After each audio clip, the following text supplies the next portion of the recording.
کیا آپ اس شخص کے بارے میں جانتے ہیں جو ہزاروں سال قبل پیدا ہوا لیکن وہ شخص آج بھی ہمارے درمیان زندہ ہے؟ یہ انسان مختلف مواقعوں پر ہمارے سامنے آ کر ہمیں سیدھی راہ دکھاتا ہے۔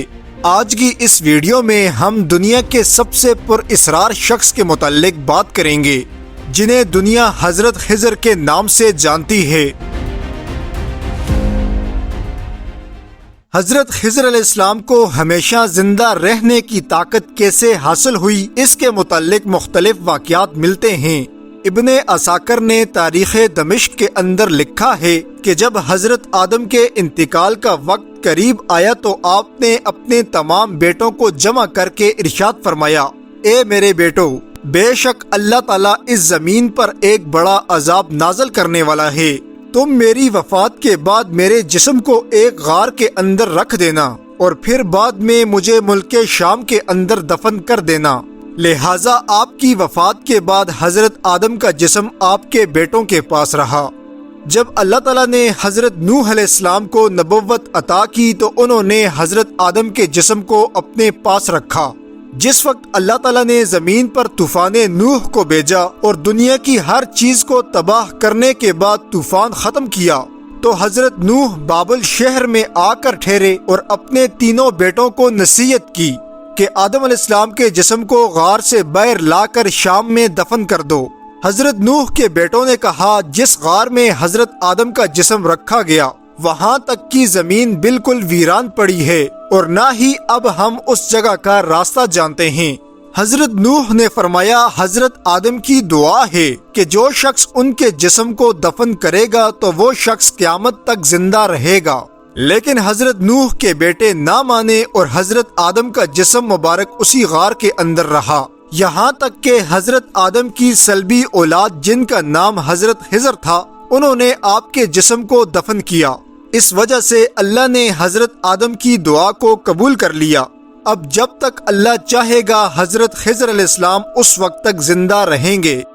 حضرت خضر کا اصلی نام بلیہ تھا اور آپ کی کنیت ابو العباس تھی اور آپ کے والد کا نام ملکان تھا۔ حضرت خضر کی یہ خصوصیت تھی کہ آپ جس جگہ بیٹھ کر اٹھ جاتے وہاں پر سے اللہ پاک تازے گھاس کو اگا دیتا۔ اس وجہ سے لوگوں نے آپ کو خضر کہنا شروع کر دیا۔ روایتوں کے مطابق آپ حضرت ذوالقرنین کے خالازاد بھائی تھے۔ حضرت ذوالقرنین اللہ کے ایک نیک بادشاہ تھے جنہیں اللہ نے زمین کے ایک بڑے حصے پر حکومت عطا فرمائی۔ کہا جاتا ہے کہ حضرت خضر حضرت ذوالقرنین کے وزیر تھے۔ کتابوں کے اندر حضرت خضر کی لمبی عمر اور موت نہ آنے کی وجہ یہ بھی بیان کی گئی کہ آپ نے آب حیات نامی ایک چشمے سے پانی پیا تھا۔ آب حیات کے پانی کے بارے میں یہ بیان کیا جاتا ہے کہ جو اس کے پانی کو پیے گا وہ ہمیشہ کے لیے زندہ رہے گا۔ آب حیات کا ذکر قدیم داستانوں اور کتابوں میں ملتا ہے۔ ان داستانوں میں 3 اشخاص کا ذکر کیا گیا جو آب حیات کی تلاش میں نکلے۔ ان میں حضرت الیاس علیہ السلام، دوسرے حضرت ذوالقرنین اور تیسرے حضرت خضر علیہ السلام ہیں۔ لیکن ان تینوں میں سے حضرت خضر اور حضرت الیاس علیہ السلام کو ہی آب حیات کا پانی پینا نصیب ہوا۔ روایتوں کے مطابق حضرت ذوالقرنین کو پتہ چلا کہ حضرت نوح علیہ السلام کی نسل میں سے ایک شخص آب حیات کا پانی پی لے گا تو وہ ہمیشہ کے لیے زندہ رہے گا۔ کیونکہ حضرت ذوالقرنین بھی حضرت نوح علیہ السلام کی اولادوں میں سے تھے، اس لیے حضرت ذوالقرنین نے اس پانی کو تلاش کرنے کے لیے مغرب کا سفر کیا۔ ذوالقرنین کے علم میں یہ بات آئی، آب حیات اندھیرے راستوں پر موجود ہے اور ان راستوں میں 360 چشمے ہیں۔ لہٰذا ذوالقرنین نے اپنے لشکر سے 360 لوگوں کو چنا اور ہر ایک کو ایک ایک مچھلی دے کر حضرت خضر کی سربراہی میں روانہ کیا اور تمام لوگوں کو یہ ہدایت کی گئی کہ ہر فرد اپنی مچھلی کے ساتھ چشمے میں اترے اور واپس آ کر اپنی اپنی مچھلی ظاہر کرے۔ کافی لمبے سفر اور دشواری کے بعد آخر کار یہ لوگ اس چشمے تک پہنچ گئے۔ جب تمام لوگ واپس ہوئے تو ذوالقرنین کہنے لگے کہ سب لوگ اپنی اپنی مچھلی جمع کروا دو۔ لہٰذا سب نے اپنی مچھلی ان کے سامنے پیش کر دی سوائے حضرت خضر کے۔ ذوالقرنین کے دریافت کرنے پر انہوں نے بتایا کہ جب میں چشمے میں اترا تو مچھلی میرے ہاتھ سے نکل کر پانی میں چلی گئی۔ میں نے پانی میں غوطہ لگا کر اسے پکڑنے کی بہت کوشش کی مگر میں ناکام رہا۔ اس پر حضرت ذوالقرنین کہنے لگے، اے خضر، وہ پانی آپ کے مقدر میں تھا۔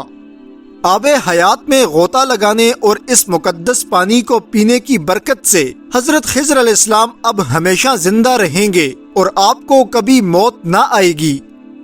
اس کے علاوہ حضرت خضر کو علم لدنی عطا کی گئی تھی۔ اس کے ذریعے آپ مشکل میں پھنسے لوگوں کی مدد کرتے اور گمراہوں کی رہنمائی کرتے۔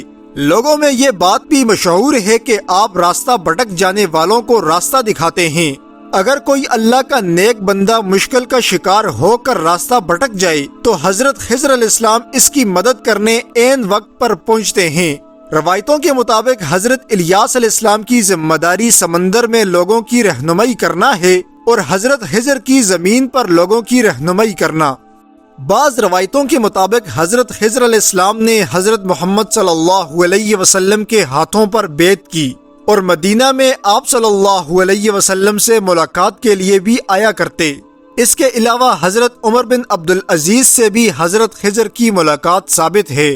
صحیح مسلم کی ایک حدیث کے مطابق جب دجال مدینہ کے قریب ایک جگہ پہنچے گا تو مدینہ سے ایک شخص اس کے مقابلے کے لیے نکلے گا جو اس وقت کا سب سے بہترین شخص ہوگا، اور کہا جاتا ہے کہ یہ شخص حضرت خضر علیہ السلام ہوں گے۔ دوستو، اس ویڈیو میں آپ کو حضرت خضر کی جو تمام زندگی کے احوال بتائے گئے یہ دینی کتابوں سے لیے گئے واقعات ہیں۔ اس طرح کی مزید ویڈیوز دیکھنے کے لیے ہمارے چینل کو سبسکرائب کریں۔